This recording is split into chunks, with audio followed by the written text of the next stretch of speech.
Nicholas and I talked recently about a sequel because I had a great idea for a sequel, and he liked it.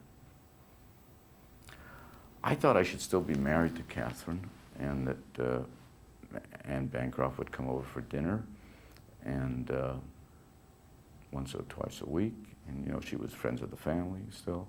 I thought we should not have a particularly good marriage by this point, that we could have growing kids, but have one kid who's still was an accident maybe, that's 16 or 17. Let's say a boy who has a girlfriend. And I start having an affair with my son's girlfriend. And Nichols smiled. He says, I get it, you become Mrs. Robinson. I says, that's right. And he smiled and he says, and I know what you should be doing for a living. I said, what? He said, you should be directing TV commercials. And we started to enjoy, and I think it's still in the air. I remember the next day before the screen test. Oh, I'd love to shoot it someday. I'd love to, if I ever did an autobiography. It was surrealistic. It's surrealistic in my memory. It was, I show up at the studio, and I didn't know anything about studios, and they take me into this makeup department. And it's a rather large makeup department. It's a long room with lots of chairs. It's like the old Hollywood. I mean, today we get made up in campers, trailers. In those days, it was still the remnants of the studio.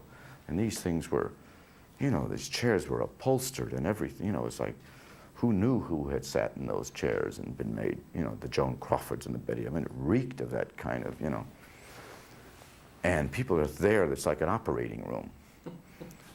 And there's whoever, I remember the Westmores, what are legendary names. And they asked me to take a seat.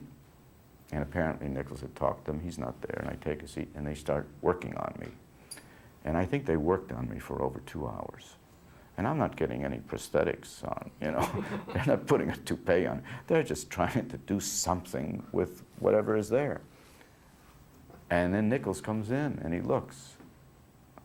And I remember him saying something, he was very nice, but I remember him saying something like, but his ambivalence was clearly showing through.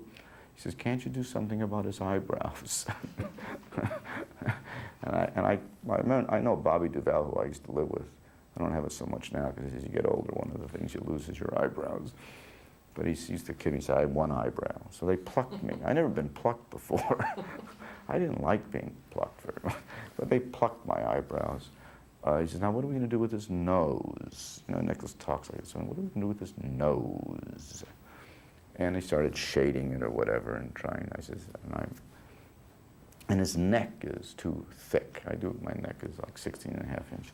So they put a turtleneck on me to try to slim it down. I did something with my hair, and it was maybe one of the most demeaning experiences I've ever had, and it was not intentional on their part. We start doing the scene. I go up on my lines. Catherine goes up on her lines. We start getting it right, but we're very tense. It's no good. He yells, cut, cut, cut. I remember at one point I pinched very gently Catherine's, probably her right buttocks, you know, as a way to help loosen us up. You know, I kind of patted her and gave her a little, and she turned on me. And a week later became friends, but at that moment she just whirled on me and said, don't you ever do that to me again. And suddenly everybody kind of heard it, and the crew and whatever, and I just sat there and they didn't know what was going on. She said, how dare you? I said, sorry. I said, I was just trying to, you know, get us relaxed. Sorry. And then if it was bad up to then, it was going to get worse after that. She later apologized, she said it was her own tension too.